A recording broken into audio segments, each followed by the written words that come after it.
What's going on, boxing fans? Julian Williams with The Distance, giving you the history of the heavyweight division, Volume 3.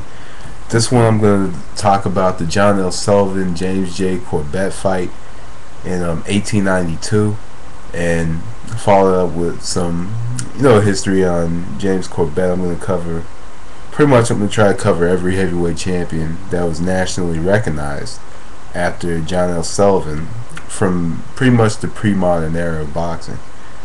So, anyway, on to the fight. John L. Sullivan versus Gentleman Jim Corbett. Fight took place in New Orleans in 1892. John L. Sullivan pretty much was a known fighter, was a public figure, first boxer to ever reach $1 million in his career, and a lot of people were. And I believe that there's a lot of money on the table for this fight. A lot of people were betting on this fight. And Gentleman Jim Corbett was kind of a guy who was unproven. Though it says he was 8-0, I do believe he fought more fights than that. And possibly these fights were exhibitions, but he did fight only 8 fights, and that record was actually broken by Leon Spinks in 1978, when he was like 7-0 and defeated Muhammad Ali. So, anyway, Jim Corbett is known as the father of modern boxing, and I think because pretty much his boxing techniques and how he strategized. See, John L. Sullivan, guys before him, didn't necessarily strategize, but Corbett pretty much had a strategy to beat John Sullivan, and he explained this strategy in I believe his autobiography. This is what he mentioned in the first round. He said the thing that he didn't want was Sullivan to trap him in all the corners and attack, and because he knew that's where John L. Sullivan would have him. If he got him in all corners, trapped him, and attacked him. But Jim Corbett said he could make him think that he's afraid of him, come in, attack, and pretty much give him an idea that. Give him an idea that he may be afraid of him, so he could continue to attack. And but he said he didn't want to get trapped and backed on the ropes or into the corner. And then he mentioned that he didn't really throw a punch until the third round of the fight. And he said that when he threw that punch, he wanted it to be a shot that was meaningful. So it was a meaningful shot, because he said that, I believe it was a left hand that landed right on his nose and ended up breaking his nose. So after the third round, he mentioned the fourth round, he came out and described John L. Sullivan coming out as a roaring lion, and came out, he attacked and stuff, but the later rounds went by and pretty much he was wearing down John L. Sullivan. He's wearing down the man who a lot of people were considering as an icon, one of the first boxing icons in America, possibly in the whole wide world. The man was one of the first kings of the heavyweight division, and he was able to attract thousands of people. And I believe there was like 10,000 packed in that stadium. Possibly even probably more than that.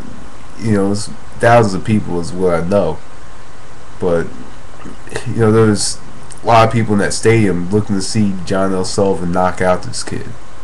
And the match went on for about 21 rounds, and Jim Corbett knocked out John L. Sullivan in 21 rounds, and he pretty much warmed down. He countered him, he jabbed him, had a lot of head movement, had a lot of good footwork. It was something that the people had never seen before, and Jim Corbett was kind of a different fighter than John L. Sullivan. See, Jim Corbett was a fighter who wasn't necessarily taught how to fight on the street, or wasn't really taught how to fight, through pretty much having to fight. He wasn't the type of fighter. He wasn't necessarily a fighter. He wasn't a guy that had to fight. And I believe he was educated. I believe he was college educated as well.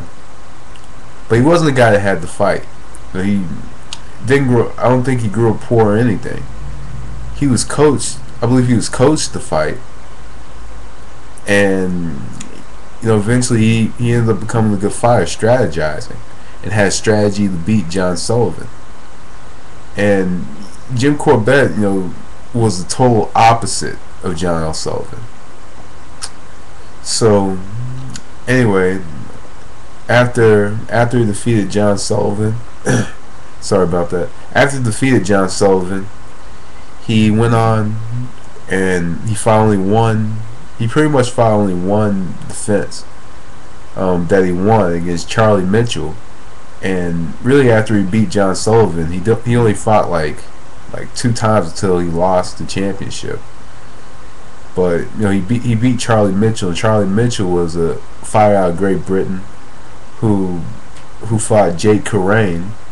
And I believe he did fight. Yeah, he fought John Sullivan as well, knocked him down in the first round of that fight. But he ended up getting TKO'd in the third. He beat Charlie Mitchell, knocked him out, and then he fought